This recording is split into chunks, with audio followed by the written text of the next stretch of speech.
Hey, welcome back to our study this week. We are looking at Genesis 39, 6b through 12 today. And we're looking at Joseph's story. And last time we saw how Joseph went from just being a common slave in the house of Potiphar to really being equal to Potiphar in almost every way. And so now we're going to see how this all falls apart. And so let's begin with temptation. You know, temptation often invites temptation. When someone is tempted to do sin, they often like to invite others into their temptation. And this is exactly what happens here in the house of Potiphar. So we come to the second part of verse 6, where we're told that Joseph was handsome in form and appearance. So all around, he's just a good-looking guy. And after some time, Potiphar's wife, the Bible says, cast her eyes on Joseph and said, "Lie with me." What was her first problem? She cast her eyes on Joseph. She allowed herself to be tempted by the handsomeness of Joseph. I mean, he's a good-looking guy, but she allowed her eyes to wander away from her husband to Joseph. She did not do as Joseph did, who said that he made a covenant with his eyes not to gaze upon a young woman. That's what he said. He made a covenant. He said, "Okay, eyes, we're not going to do this."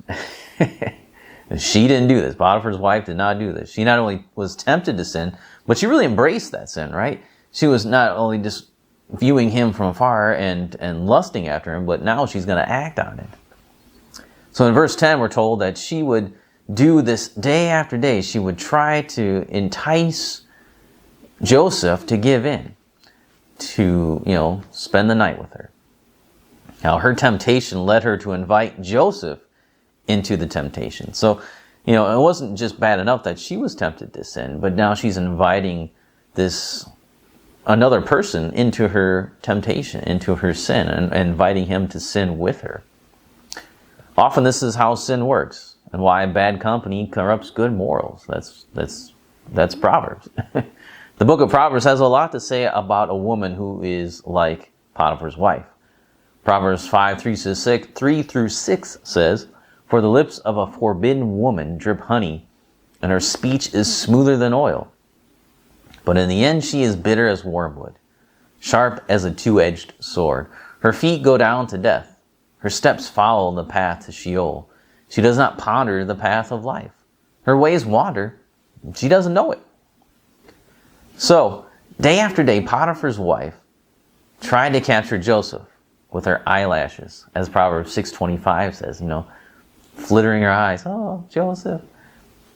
So day after day, she tries to capture him. So what is Joseph's response here? Day after day, he says no. It is in this temptation that we find the godliness of Joseph. Now, we might have wondered about Joseph's faith before. We could have wondered, but if you take a look at here it's on full display. When tempted by Potiphar's wife, he rebukes her. He argues that her husband has put him in charge of everything in the household. In fact, they're equals, he and Potiphar. The only thing that Potiphar kept for himself was his wife, he says. Then Joseph asks a question. We might expect him to say, "Well, how can I do this great wickedness and sin against Potiphar since he's done all this for me?" Right? But he doesn't say that. He says, "How can I do this great wickedness and sin against God?" That's good theology, right? In that question, he acknowledges that God is the cause of his blessing. And to commit adultery would be a sin against God himself.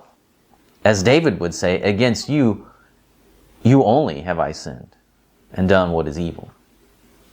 Sin with Potiphar's wife would be really a direct assault against God himself. Joseph is not fearing man here.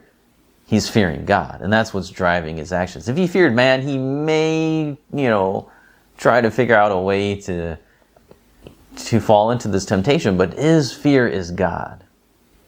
And so he's like, "I can't do this. This is ridiculous." Well, we go back to Proverbs.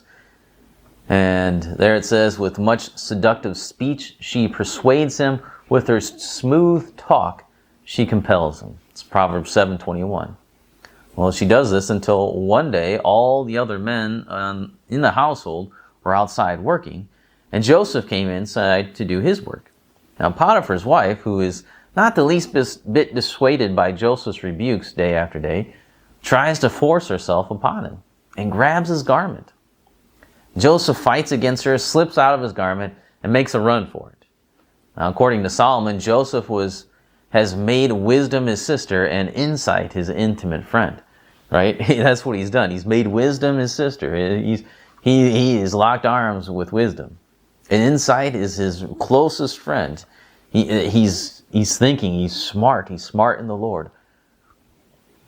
And so he takes off, he's out of there, he's not going to stick around. That is the wise thing to do. Of course, we see what she does.